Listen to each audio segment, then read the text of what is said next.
நிறைய பேருக்கு நான் செஞ்ச இந்த ப்ளூ பிரெட்டில் என்ன மாதிரியான கலர்ஸ் யூஸ் பண்ணியிருக்கேன், ஆர்டிஃபிஷியல் கலர் யூஸ் பண்ணியிருக்கேனா, ஆர்கானிக் கலர் யூஸ் பண்ணியிருக்கேனா அப்படிங்கிற டவுட் இருக்குது.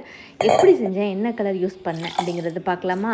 ஃபஸ்ட்டு வெது வெதுப்பான பால், சுகர், ஈஸ்ட்டு சேர்த்துட்டு ஈஸ்ட் ஆக்டிவேட் ஆன பிறகு மைதா, சுகர், பட்டர், உப்பு சேர்த்துட்டு நல்லா சாஃப்டான மாவை பிசைஞ்சு எடுத்துக்கோங்க. நிறைய பேர் ஸ்டாண்ட் மிக்சரில் எவ்வளோ நேரம் பிணையிறீங்கன்னு கேட்குறீங்க. மீடியம் ஸ்பீடில் 10 நிமிஷம் பிசைஞ்சு எடுத்துக்கிட்டேன். இப்போ இந்த பிசைஞ்ச மாவை 3 பகுதியாக பிரித்து எடுத்துட்டு பர்பிள் கலருக்காக நான் வந்து பர்பிள் ஸ்வீட் பொட்டேட்டோ பவுடர் தான் யூஸ் பண்ணேன். இது வந்து அமேசானில் இருந்துக்கிட்டு இருந்துச்சு, ஆனால் இப்போ அவுட் ஆஃப் ஸ்டாக் ஆகிடுச்சு. அடுத்து ப்ளூ கலருக்காக வந்து சங்குப்பூ பவுடர் தான் யூஸ் பண்ணேன். இது வந்து நான் வீட்டில் எப்படி செய்கிறது அப்படிங்கிற வீடியோவும் போட்டிருக்கேன்.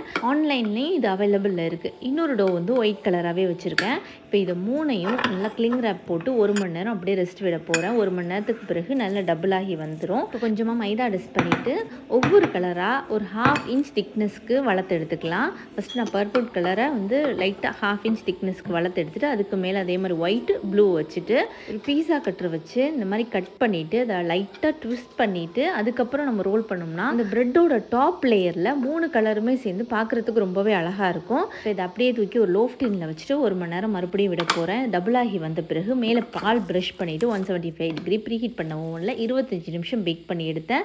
பேக் ஆன பிறகு மேலே பட்டர் அப்ளை பண்ணிவிட்டு ஒரு கூலிங் ரேக்கில் மாற்றி நல்லா ஆறின பிறகு கட் பண்ணி பாருங்கள். எனக்கு இந்த ப்ரெட்டை பார்க்கும்போது ஒரு மேப்பில் சென்டரில் ஒரு ஓஷன் இருக்க மாதிரி ஃபீல் ஆச்சு. நீங்கள் ட்ரை பண்ணிங்கன்னா உங்களுக்கு இந்த ப்ரெட் எப்படி வந்துச்சு அப்படிங்கிறத கமெண்ட் பண்ணுங்கள். Thank you so much.